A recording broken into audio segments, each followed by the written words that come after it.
Oh, habis ingat nih, Besti setelah bungkam beberapa waktu terkait tuntutan Resa yang meminta diakui sebagai anak kandungnya hingga menggugatnya senilai 7 miliar atas dugaan penelantaran anak. Kini Denada melalui akun media sosialnya akhirnya buka suara dan memberikan pengakuannya terhadap Resa yang ia sebut memang merupakan anak kandungnya, sekaligus meminta maaf pada Resa karena Resa tak hidup bersama. Assalamualaikum warahmatullahi wabarakatuh. Saya Denada Tambunan menyatakan bahwa Resa Rosano adalah anak kandung saya. Dan saya betul-betul minta maaf kepada Resa karena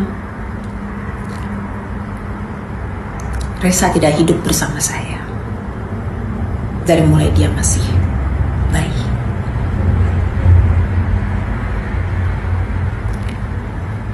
Saat itu kondisi psikis saya sedang tidak layak. Saya juga ingin minta maaf kepada Resa.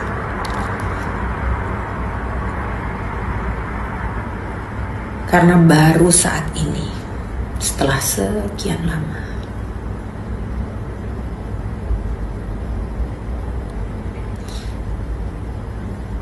baru saat ini saya memberitahukan Resa bahwa saya adalah ibu kandungnya. Itu kesalahan saya, itu kebodohan saya, itu kekhilafan saya, dan saya minta maaf.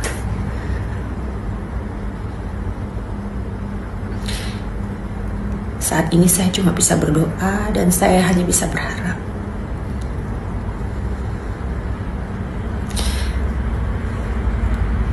semoga Resa mau memaafkan saya dan menerima saya, ibu kandungnya, dengan segala kekurangan saya.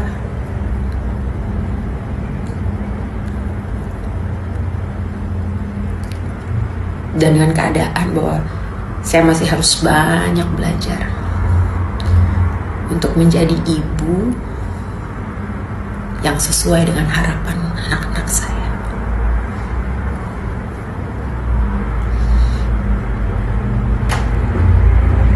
Saya juga minta maaf pada almarhumah mama.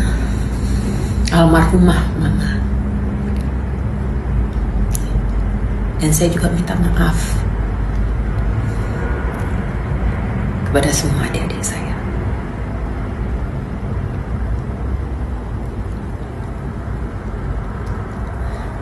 Semoga Allah mengampuni semua dosa-dosa dan khilaf saya. Amin ya rabbal alamin. Demikian, terima kasih. Assalamualaikum warahmatullahi wabarakatuh.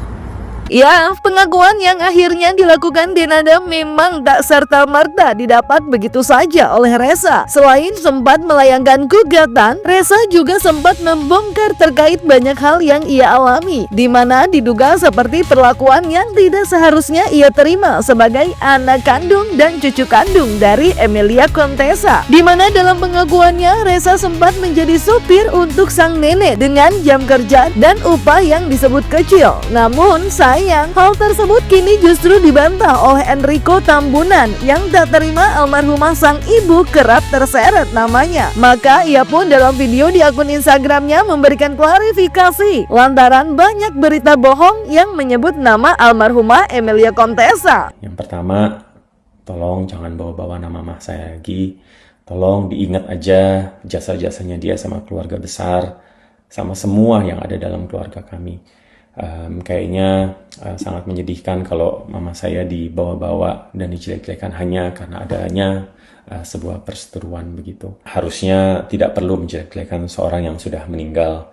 Orang yang sudah meninggal sudah tidak bisa lagi menjawab, tidak bisa lagi meluruskan berita yang bohong, sudah tidak bisa lagi memberikan misalnya bukti-bukti. Jadi kayaknya kurang fair kalau sekarang karena ada perseteruan lalu mau mendapatkan simpati masyarakat sehingga nama mama saya yang dijelek-jelekan begitu. Dan mereka minta saya untuk memberikan klarifikasi terhadap semua berita-berita yang bohong gitu. Dibilang kayak katanya seolah-olah mama saya mempekerjakan Reza dengan gaji yang tidak manusiawi. Secara tulus hati dan secara rendah hati saya mau katakan mama saya bukan orang yang seperti itu. Dia sangat amat sayang sama semua keluarganya dia, keluarga besarnya dia. Dan dia mau mengajarkan kepada anak-anaknya, cucu-cucunya, keponakan-keponakan gitu ya, untuk semuanya rajin bekerja, bisa bekerja. Bahkan dia juga lah yang mengajarkan kepada saya bahwa anak saya didik untuk bekerja. Oleh sebab itu anak saya semenjak dia SMP, dia sudah kerja di Burger King atau di Hungry Jack's namanya kalau di tempat kami di sini. Dan dia bekerja semenjak SMP itu adalah karena ajaran dari mama saya. Demikian pula juga untuk keluarga yang lain, termasuk juga kepada Reza. Teman-teman, saya cukup bersyukur, saya sangat bersyukur bahkan bahwa kami semuanya, saya juga diberkati Tuhan, cukup kami bisa, kalau misalnya pun kami diminta oleh mama kami untuk, Riko tolong kirim mama uang bulanan untuk bayar gaji karyawan, bayar gaji supir misalnya, tanpa mau kedengaran sombong, saya bisa kok kirim uang ke Indonesia untuk gaji seorang supir dengan gaji yang normal. Jadi mama saya bukan butuh supir murah, dia bukan butuh supir murah. Karena kalau dia cuma butuh supir, dia tinggal telepon kami salah satu dari anaknya, bukan hanya saya saja, dan kami mampu tanpa terkedengaran sombong. Tapi yang dia mau adalah dia mau ngajakin keluarganya untuk ya mungkin kerja kecil-kecilan sedikit-sedikit sehingga mendapatkan gaji yang memang gajinya sedikit, tapi kan tujuannya bukan untuk mempekerjakan, tujuannya supaya enak kan kalau kerja kan bisa dapat upah, maka kerja yang lebih rajin lagi ya, selesain ya sarjananya ya, sehingga nanti kamu bisa dapat kerja yang benar dan bisa mendapatkan masa depan yang lebih baik. Secara tulus saya katakan itu adalah niat baik mama saya, tidak ada dia berniat jahat sama keluarga besarnya. Tak hanya terkait dijadikan supir oleh almarhumah, Enrico bahkan juga membantah terkait berita yang beredar mengenai Reza yang disebut pernah disuruh tinggal di sebuah gudang, di mana menurutnya yang diduga disebut Reza adalah gudang justru merupakan pavilion yang dibangun layak, bahkan berisikan furniture seperti kasur dan juga kulkas. Dan seraya ingin mempertegas bahwa sang ibu yaitu Emilia Contessa merupakan sosok yang sangat menyayangi semua keluarganya termasuk Reza, Enrico pun menjelaskan bahwa saat pavilion itu diisi oleh Reza, hal tersebut lantaran Reza tengah ada masalah yang membuatnya tak ingin tinggal di rumah yang sebelumnya, yang akhirnya menempati pavilion yang juga milik Emilia Contessa. Tak hanya itu aja, bahkan ia pun menyebut kalau sang ibu tak hanya membawakan Reza oleh-oleh yang dibelinya saat bepergian ke luar negeri, tapi bahkan Reza pun pernah dibawa jalan-jalan ke luar negeri sebagai salah satu bentuk sayang Emilia kepadanya, termasuk sebuah mobil yang diberikan untuk diduga mengantar Reza ke sekolah, yang ternyata cukup membuat anak-anak Enrico merasa mendapatkan perbedaan lantaran justru anak dari Enrico malah pergi ke sekolah menggunakan kereta. Misalnya masalah katanya disuruh tinggal di gudang. Kalau saya boleh jelaskan sama teman-teman bahwa mama saya itu memiliki sebidang lahan begitu, dan rumahnya di satu sisi, lalu di sisi lahan yang satu lagi pada waktu itu diminta oleh orang yang paling ibu saya cintai, yaitu mamahnya dia, jadi nenek saya, untuk membangun pavilion-pavilion di lahan sebelah. Jadi pavilion itu size-nya, bentuknya itu sesuai dengan permintaan dari nenek saya. Jadi memang saya katakan memang tidak terlalu mewah, tidak terlalu besar, tetapi bukan juga gudang. Jadi di situ ada tempat tidurnya, di situ ada kulkasnya, di situ ada TV-nya, lalu di depannya ada ruang tamunya, lalu ada meja dan kursi untuk tamu dan seterusnya. Dan pavilion-pavilion yang lain pun bentuknya sama, bentuknya identical semua. Nah, disitulah juga tempat salah satu pavilion itu ditempati oleh Reza juga. Pada waktu dia yang saya dengar katanya dia entah dimarahi atau ada mungkin sesuatu yang lebih parah dari itu sehingga dia tidak mau lagi tinggal di rumahnya sebelumnya, lalu dia mau mau tinggal di pavilion itu. Dan tentunya mama saya sebagai orang yang sangat-sangat mencintai keluarganya pasti boleh dong. Jadi kalau kita bicara secara jujur gitu ya, bisa kelihatan sekali kok kalau mama saya itu sangat amat menyayangi semua anggota keluarga besar kami, baik ya keluarga besar dari Pak Hasan Ali, tapi juga terutama dari Bu Susiani juga, termasuk juga Resa gitu. Jadi dia itu orang yang selalu memikirkan keluarganya. Kalau dia misalnya jalan-jalan ke luar negeri itu, atau ke tempat saya atau kemana gitu ya, nama Resa dan ada beberapa nama lain dalam keluarga besar kami itu adalah salah satu orang yang selalu dikasih, pasti harus ada belanja untuk Resa, belanjain juga untuk si Anu dan si Anu. Udah itu pokoknya 3 orang itu adalah kesayangannya mama saya gitu. Bahkan kalau teman-teman juga mau lihat ya gitu di sosial media saya juga, Resa itu diajakin juga jalan-jalan ke luar negeri. Dan kalau saya bilang diajakin jalan-jalan ke luar negeri, tidak diajakin jalan-jalannya ke luar negeri yang cuman yang kayak di negara-negara tetangga gitu ya, bukan cuman ke Singapura, cuman ke Malaysia, cuman ke Thailand. Harusnya saya jangan pakai kata cuman ya, kesannya merendahkan, enggak, tapi maksudnya yang saya mau trying to make a point adalah jalan-jalannya juga jalan-jalan yang lebih jauh lagi gitu. Dan ya Resa diajak. Jadi untuk gambaran yang dikatakan bahwa kayaknya Resa tuh aduh dikecilkan sekali, enggak kok. Mama saya bisa lihat sendiri, mama saya sangat amat sayang kepada Resa maupun kepada semua generasi muda yang lain di keluarga kami. Dia sangat amat perhatian dan sangat amat sayang gitu. Sampai-sampai ini agak-agak bercanda aja sih, cuman bercanda agak serius anak-anak saya gitu ya. Mereka bilang, wah keren banget handphone baru gitu. Kalah nih handphone kita, katanya dia. Papa gimana sih nih, kata mereka gitu ke saya gitu ya. Contoh lain terus kayak misalnya dia bilang, aduh enak banget. Tak hanya membantah yang disebut Enrico berita bohong dan membuatnya merasa kecewa lantaran sang ibu almarhumah Emilia Contessa menjadi terseret dalam perseteruan antara diduga Resa dan juga Denada. Enrico juga bahkan mengaku telah menghubungi Ibu Ratih, wanita yang telah merawat Resa mulai dari usia 10 hari. Namun sayang, menurut Enrico, pesan dan teleponnya tidak mendapatkan respon dari Ibu Ratih. Padahal kontak yang ia lakukan sebelum masalah ini mencuat dan menjadi ramai di publik. Sehingga dalam video yang ia buat, ia pun menyampaikan keinginannya terhadap Ibu Ratih dan juga Om Dino agar tak lagi membawa nama ibunya yaitu Emilia Contessa. Terlebih terkait Resa merupakan anak dari Dena, menurut Rico ia pun baru diberitahu Ibu Ratih pada pertengahan 2025. Kekecewaan juga sempat disampaikan oleh Enrico pada Ibu Ratih terkait statement yang menyebut mengetahui ayah kandung Resa, namun diduga tetap membiarkan Denada, sang keponakan yang justru kini diserang. Saya berusaha berbicara kepada Tante Ratih, dan ini sebelum berita ini menjadi besar gitu ya. Tapi saya tidak dibaca WhatsApp-nya, tidak diangkat teleponnya, sehingga saya juga tidak bisa lagi berkomunikasi dengan Tante Ratih. Plus saya tidak tinggal di Indonesia. Saya berusaha untuk menghubungi Tante Ratih, tapi tidak bisa.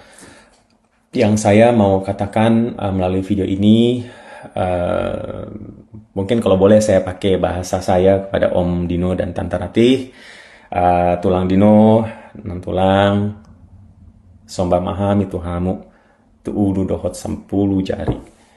Aku mohon, yang pertama, tolong jangan bawa-bawa nama mama saya lagi. Tolong diingat aja jasa-jasanya dia sama keluarga besar, sama semua yang ada dalam keluarga kami. Kayaknya sangat menyedihkan kalau mama saya dibawa-bawa dan dijelek-jelekan hanya karena adanya sebuah perseteruan begitu.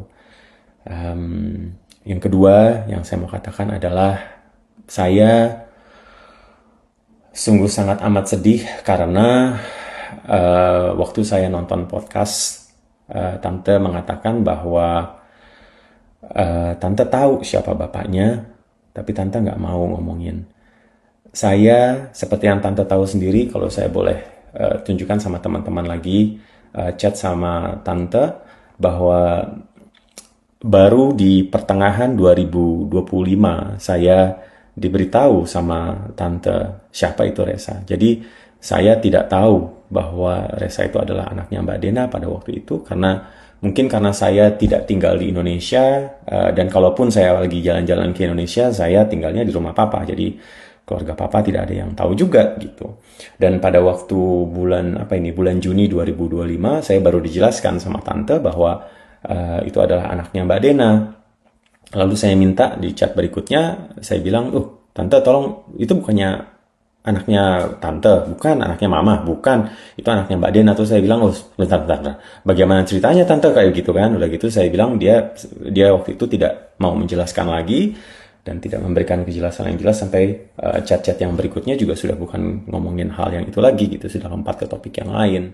Lalu kalau saya bicara dengan kakak saya pun jadi kasihan. Entah kenapa saya tidak tahu terjadi apa pada waktu dulu itu, sehingga kalau saya ngomongin masalah seorang laki-laki ini yang kita sekarang, saya bisa mungkin meraba-raba kira-kira siapa orangnya, antara yang mana dengan yang mana, tapi kan tentunya saya tidak tahu secara pasti karena saya tidak di Indonesia. Tetapi setiap kali saya mencoba membawa omongan itu ke kakak saya sangat amat sedih sekali langsung gitu loh. Dia nggak mau bicarain, dia seperti ada, anggaplah bahasa awamnya, sebenarnya saya bukan seorang medical practitioner gitu ya, tapi seperti orang yang PTSD begitu. Kalau ngomongin masalah topik itu, dia langsung seperti orang yang mukanya sedih, campur marah gitu, dan nggak mau ngomongin, nggak mau bicarain. Jadi saya juga sangat amat kasihan, seperti ada sebuah sakit hati yang luar biasa begitu. Kalau misalnya saya mencoba membahas tentang atau mencari tahu dan mengkonfirmasi siapa ayahnya. Oleh sebab itulah yang menjadi kekecewaan saya yang paling luar biasa adalah kalau di dalam podcast itu dibilang tante tahu siapa bapaknya, kenapa kok tante malah yang tante serang gitu adalah yang malah keponakan sendiri, bukan yang orang lain yang justru dialah bapaknya, dialah yang harusnya memberikan nafkah utama kalau menurut saya, dialah yang seharusnya bertanggung jawab, tetapi sekarang sudah kakak saya ditinggalin, dan kakak saya harus menanggung beban yang luar biasa, dan sekarang dijatuhkan lagi, bukan malah dilindungi. Karena kalau saya pikir-pikir, kalau misalnya di dalam keluarga lain gitu ya, logisnya adalah kalau sesuatu terjadi seperti itu terhadap apalagi keluarga perempuan, maka semuanya harus melindungi begitu. Ini yang harus bertanggung jawab adalah yang laki-lakinya. Dan yang saya bingung kok, kalau tante tahu laki-lakinya siapa, seharusnya yang diserang yang laki-laki itu. Harusnya justru keponakan sendirilah yang dilindungi. Itu pemikiran saya. Ya Besti, sudah diakui intinya. Semoga bisa segera duduk bersama dan mendapatkan hari-hari yang sempat hilang, serta konflik yang ada juga selesai ya Besti. Jadi pelajaran juga buat semua untuk lebih berhati-hati nih dalam segala hal. Jangan lupa like, subscribe, komen, dan share biar bisa dapetin video berita kece lainnya cuma di Kata Ani Besti.